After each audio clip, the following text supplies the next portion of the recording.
ആമീന താത്തയുടെ പൊന്നുമോളാണ്, നാട്ടിലെ ചേലുള്ള പെണ്ണാണ്.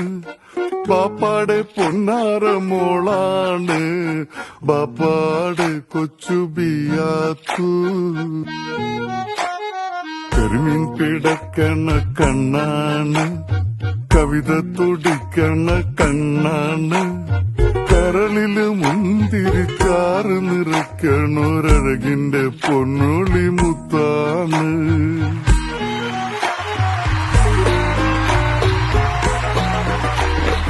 ആമീന താത്തയുടെ പൊന്നുമോളാണ്, നാട്ടിലെ ചേലുള്ള പെണ്ണാണ്. പാപ്പാടെ പൊന്നാ